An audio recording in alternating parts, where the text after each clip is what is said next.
Chevette Sedan. O sedã é o modelo que começou toda essa história em 1973 e é, sem dúvidas, a configuração mais conhecida e copiada da linha. Ele trazia o formato clássico de 3 volumes bem definidos com 2 portas. A grande entrega desse carro, e o motivo de ele ser tão elogiado até hoje, é o equilíbrio na direção. Como o motor fica na frente e a força vai para as rodas de trás, o peso do carro fica muito bem distribuído. Na prática, isso significa que ele é um carro muito gostoso e dócil de guiar, ficando sempre firme nas curvas e respondendo rápido a qualquer comando no volante. Outro ponto forte que todo mundo que já dirigiu um Chevette lembra é o câmbio. As marchas são curtinhas, os engates são secos e entram de forma muito precisa, sem aquela folga chata onde você precisa ficar procurando a marcha na alavanca. O sedã começou sua jornada com o motor 1.4, que era econômico, mas depois ganhou o motor 1.6, que deu uma esperteza muito maior nas arrancadas e subidas de rua. Como o sedã é o modelo mais leve e direto da família, ele é o mais ágil no trânsito urbano. É um carro muito valente para o uso diário, aguenta o tranco do asfalto ruim e virou o favorito de quem quer um clássico divertido e confiável na garagem. Chevette Hatch. O modelo Hatch chegou no mercado no final dos anos 70 e trouxe uma proposta visual bem mais moderna, urbana e europeia para a linha. A grande diferença dele está na traseira, que foi encurtada. Em vez do porta-malas longo do sedã, ele ganhou uma traseira reta com uma tampa ampla que abre junto com o vidro traseiro. Na prática do dia a dia, essa mudança trouxe 2 grandes vantagens que conquistaram o público na época.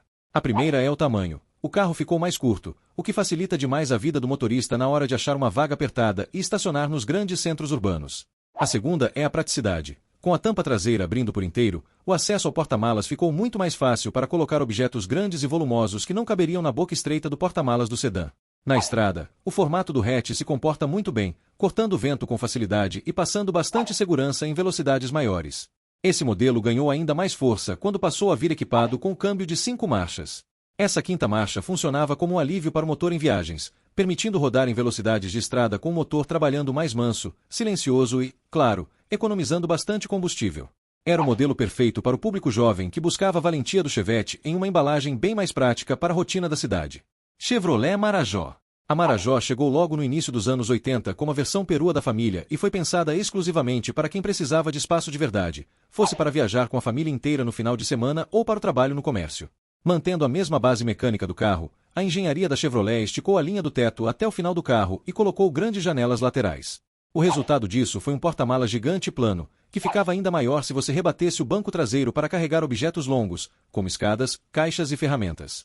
Para dar conta de carregar todo esse peso extra sem fazer o carro ficar bobo ou perigoso na estrada, a Chevrolet reforçou a suspensão na traseira com molas e amortecedores mais firmes. Por causa desse ajuste, dirigir a Marajó é uma experiência de muita solidez. Na estrada, quando está com peso, ela consegue ser até mais firme e estável que o próprio sedã, dando a sensação de que o carro está grudado no chão, mesmo em dias de chuva. Com a chegada do motor 1.6, ela virou uma excelente estradeira para longas distâncias. Tinha força suficiente para subir serras com o porta-malas lotado e 5 pessoas a bordo, mantendo conforto e sem exigir que o motorista ficasse trocando de marcha o tempo todo. Chevy 500. A Chevy 500 foi o último modelo a integrar a família, chegando no final de 1983, e trouxe uma solução genial para o segmento de picapes leves no Brasil. Diferente de todas as suas concorrentes da época, como a Saveiro e a Fiorino, a picape do Chevette era a única que tinha tração nas rodas de trás. E isso faz uma diferença brutal na vida real de quem usa o carro para trabalhar. Quando você coloca os 500 kg de capacidade máxima na caçamba, todo esse peso empurra a traseira do carro para baixo, forçando as rodas contra o chão. Na prática, isso dá uma aderência espetacular para o carro. A Chevy 500 não ficava patinando as rodas em subidas íngremes ou estradas de lama quando estava carregada, que era justamente o maior ponto fraco das concorrentes de tração dianteira. Ela já veio de fábrica equipada com motor 1.6 e o moderno câmbio de 5 marchas, com uma regulagem feita para ter bastante força de arrancada. O comportamento dela muda bastante dependendo da situação. Quando está totalmente vazia, a suspensão traseira é um pouco mais rígida e o carro costuma pular um pouco ao passar por buracos e lombadas. Mas basta colocar carga na caçamba para ela sentar perfeitamente, entregando um rodar macio, plano e muito seguro. Acabou se tornando uma ferramenta de trabalho incansável, muito econômica e com uma manutenção tão barata que qualquer mecânico resolvia o problema rapidamente. Curtiu? Deixa o like e já se inscreve no canal. Até mais!